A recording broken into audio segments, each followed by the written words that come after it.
Welcome viewers. Tasty கடாய் சேனலுக்கு உங்களை அன்புடன் வரவேற்கிறேன். இன்றைய ஸ்பெஷல் என்னென்னா, இந்த மலைக்கு ஏத்தாப்பில் சுருக்குன்னு சாப்பிட்றதுக்கு ஒரு டேஸ்டியான சிம்பிளான மெத்தடில் செட்டிநாடு சிக்கன் சூப்பு எப்படி செய்கிறதுன்னு சொல்லி தந்திருக்கேன். இது உடம்புக்கு ரொம்ப நல்லது. இந்த டைமில் சின்ன குழந்தைகளுக்கு சளியெல்லாம் தொந்தரவு இருந்துச்சுன்னா இந்த மாதிரி செஞ்சு கொடுங்க, உடனே சரியாகும். இது எப்படி செய்கிறதுன்னு பார்த்துட்டு மறக்காமல் கமெண்ட் பண்ணுங்கள், லைக் பண்ணுங்கள், ஷேர் பண்ணுங்கள், சப்ஸ்கிரைப் பண்ண மறந்துடாதீங்க. வாங்க எப்படி செய்யலான்னு பார்க்கலாம். இப்போ இதுக்கு ஒரு மசாலா ரெடி பண்ணணும். அதுக்கு 1 டீஸ்பூன் அளவுக்கு மிளகு, 1 டீஸ்பூன் அளவுக்கு சீரகம், ஒரு 5-6 கருவேப்பிலை இலை எடுத்திருக்கேன், 3 வரமிளகாய், அதுக்கப்புறம் 1 டேபிள் ஸ்பூன் அளவுக்கு மல்லி எடுத்திருக்கேன், அதே மாதிரி 1 டீஸ்பூன் சோம்பு எடுத்திருக்கேன், ஒரு 5-6 ஏலக்காய், கிராம்பு, ஒரு பட்டை எடுத்திருக்கேன். இப்போ இது எல்லாத்தையும் நம்ம பொடி பண்ணுறதுக்காக வறுக்க போகிறோம். எண்ணெயெல்லாம் இல்லாமல் இதை ஒரு பேனில் போட்டு சும்மா ஒரு வாசனை வர்ற வரைக்கும் நம்ம ட்ரை ரோஸ்ட் பண்ணி எடுக்கணும்.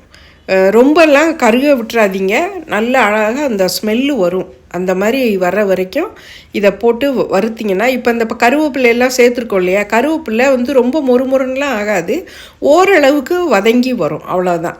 ஆனால் நல்ல ஸ்மெல்லு வரும். இந்த அளவுக்கு கலர் மாறாமல் வறுத்து எடுத்துட்டு இதை நல்லா ஒரு பிளேட்டில் போட்டு ஆற வச்சு எடுக்கணும். நல்லா ஆறுனதுக்கப்புறமா பொடி பண்ணணும். இந்த பொடி தான் இந்த சூப்புக்கே ஹீரோ. அது இதை இப்போ பாருங்கள், கூல் பண்ணிவிட்டு நான் இந்த மாதிரி பொடி பண்ணி எடுத்துகிட்டு வந்துட்டேன். ரொம்பவும் நைஸாக இருக்காது, கொஞ்சம் லைட்டாக குறக்குறன்னு தான் இருக்கும். இதை இப்போ நம்ம ஒரு பிளேட்டில் எடுத்து நம்ம ரெடியாக வச்சுக்கலாம். இந்த பொடியை இந்த சிக்கன் சூப்புக்கு சூப்பரான பொடி. இப்போ இதுக்கு 200 கிராம் அளவுக்கு சிக்கன் எடுத்திருக்கேன்.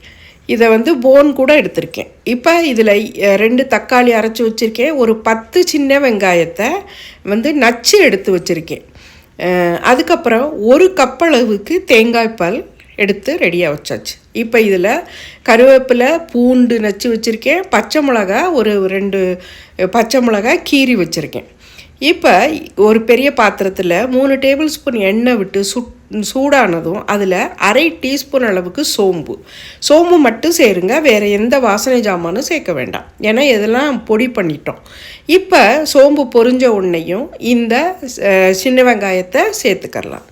சேர்த்துட்டு இதை நல்லா வதக்கி விடணும். ஆனால் கோல்டன் கலர் அந்த மாதிரிலாம் ஆக வேண்டாம், கொஞ்சம் டிரான்ஸ்பரண்ட் ஆகும்போது நம்ம நறுக்கி வச்சுருந்த இந்த பச்சை மிளகாயை சேர்த்துருக்கோம், அடுத்து நச்சு வச்சுருந்த பூண்டு, அப்புறம் கருவேப்பிலை, இதை சேர்த்துட்டு இதையும் கொஞ்சம் ஒரு 2 நிமிஷத்துக்கு இந்த மாதிரி வெங்காயத்து கூட சேர்ந்து வதக்கி விடுங்க. ரொம்ப சிவக்காயெல்லாம் விட்டுற வேண்டாம், கொஞ்சம் அது வதங்கினாலே போதும். இப்போ இது 2 மினிட்ஸ் வதக்கியிருக்கேன், ரொம்ப நேரம்லாம் வதக்கலை. அதுக்கப்புறமா இப்போ இதில் 1 டீஸ்பூன் அளவுக்கு ஜிஞ்சர் கார்லிக் பேஸ்ட், அதாவது இஞ்சி பூண்டு பேஸ்ட்டு சேர்த்துருக்கேன். இப்போ இதை சேர்த்துட்டு இதை நல்லா வதக்கி விடுங்க. இதோட பச்சை வாசனை போகிற வரைக்கும் வதக்கணும். கொஞ்சம் ஃப்ளேமை கம்மியாகவே வச்சு செய்யுங்க, ரொம்பவும் ஹையில் வச்சிடாதீங்க, அப்புறம் ரொம்ப சீக்கிரமாக கரிஞ்சு போயிடும்.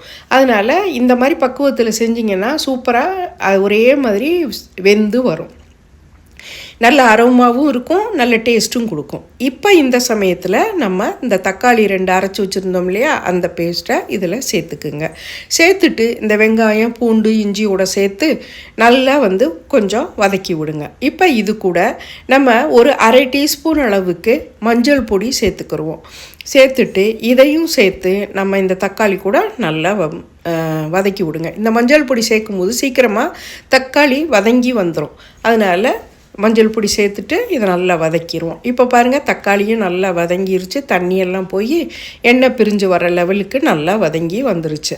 இப்போ இந்த சமயத்தில் நம்ம இந்த வாஷ் பண்ணி வச்சுருந்தோம் இல்லையா சிக்கன் 200 கிராம், அந்த எலும்பு எல்லாம் சேர்த்து போடுங்க. சூப்பில் இந்த எலும்பு கூட போட்டிங்கன்னா தான் சூப்பராக இருக்கும், அதோட டேஸ்ட்டெல்லாம் நல்லாயிருக்கும். இப்போ இதையும் சேர்த்து இது கூட சேர்த்து நல்லா வதக்கி விடுங்க. ஒரு 5 நிமிஷத்துக்கு வதக்குங்க. அந்த சிக்கனில் இருக்க தண்ணி சத்தெல்லாம் போய் கொஞ்சம் நல்லா ட்ரை ஆகி வரும் இல்லையா, பாருங்கள் இப்போ எண்ணெயெல்லாம் பிரிஞ்சு வருது பாருங்கள். அந்த லெவலுக்கு ஒரு 5 நிமிஷத்துக்கு நல்லா வதக்கி விட்டுட்டு இப்போ நம்ம பொடி பண்ணி வச்சுருந்தோம் இல்லையா மசாலா பொடி ஃபஸ்ட்டில், அதை இதோட சேர்த்துருங்க. சேர்த்துட்டு இதை வதக்கெல்லாம் வேண்டாம், இந்த சிக்கன் கூட சேர்த்து நல்லா மிக்ஸ் பண்ணி விடணும்.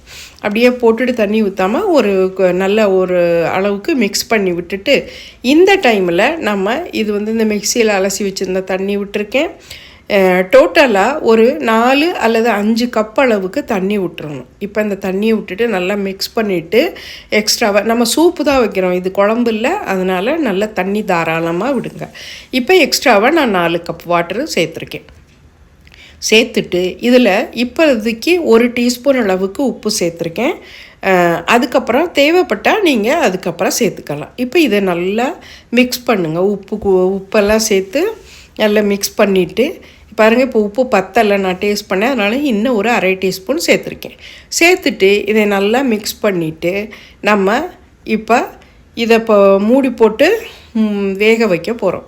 இப்போ மூடிட்டு நல்லா ஒரு 10 நிமிஷத்துக்கு மீடியம் ஃப்ளேமில் வச்சு வேக விடுங்க. ரொம்ப கொதிச்சிச்சுன்னா கொஞ்சம் அனலை கம்மி பண்ணிக்கோங்க. 10 நிமிஷத்துக்கு நல்லா வேக விட்டுருங்க. சிக்கன் நல்லா வெந்து அருமையாக வந்துடும்.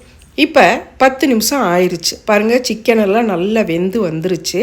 இந்த டைமில் நம்ம அந்த கோகோனட் மில்க், அதாவது தேங்காய் பால் எடுத்து வச்சுருந்தோம் இல்லையா, அதை ஆட் பண்ணுறோம். ஆட் பண்ணிவிட்டு நல்லா இந்த சூப் கூட மிக்ஸ் பண்ணிடுங்க. மிக்ஸ் பண்ணிவிட்டு அதுக்கப்புறமா இப்போ உப்பு சேர்த்துங்கலாம், பார்த்துக்குங்க. இப்போ டேஸ்ட் பார்த்துட்டு தேவைன்னா சேர்த்துக்கலாம். இப்போ இதில் கொஞ்சமாக கொத்தமல்லி தூவி நான் இப்போ இதை மூடி ஒரு 5 நிமிஷத்துக்கு லோ ஃப்ளேமில் வைக்கணும்.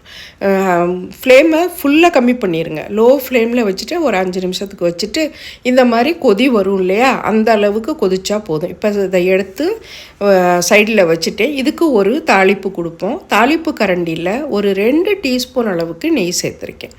நெய் சேர்த்துட்டு அதுக்கப்புறமா இது நெய் சூடானதுக்கப்புறம் நம்ம ஒரு 1 டீஸ்பூன் அளவுக்கு நான் பெப்பர் சேர்த்துருக்கேன். இது கொஞ்சம் கிராக்கிள் ஆகும், கொஞ்சம் பார்த்துக்குங்க, உடம்புல பற்றாமல் இது தெரிக்கும். அதனால் இந்த கிராக்கிள் ஆகிற டைமில் ஒரு 1/2 டீஸ்பூன் அளவுக்கு ஜீரகம் இதையும் சேர்த்துட்டு பொரிஞ்ச உடனேயும் இந்த தாளிப்பை எடுத்து நம்ம சூப்பில் சேர்த்துடலாம். சேர்த்துட்டு நம்ம இப்போ இதை நல்லா மிக்ஸ் பண்ணிடுவோம்.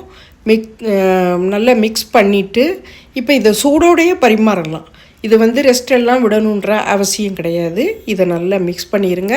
இன்னும் கொஞ்சம் மேலே கொத்தமல்லி கூட ஆட் பண்ணிக்கலாம். ஆட் பண்ணிவிட்டு இதையும் நல்லா மிக்ஸ் பண்ணிவிட்டு நல்ல ஒரு பவுலில் எடுத்து பிள்ளைகளுக்கு கொடுத்தா இதை அப்படியே குடிக்கவும் செய்யலாம். இதை சாதத்தில் ஊற்றி சாப்பிட்டாலும் சூப்பரான டேஸ்ட்டில் இருக்கும். இது வந்து ரெஸ்டாரண்ட்லாம் இப்படி தான் செய்வாங்க. செட்டிநாடு சிக்கன் சூப்பு ரெடி ஆயிடுச்சு நமக்கு.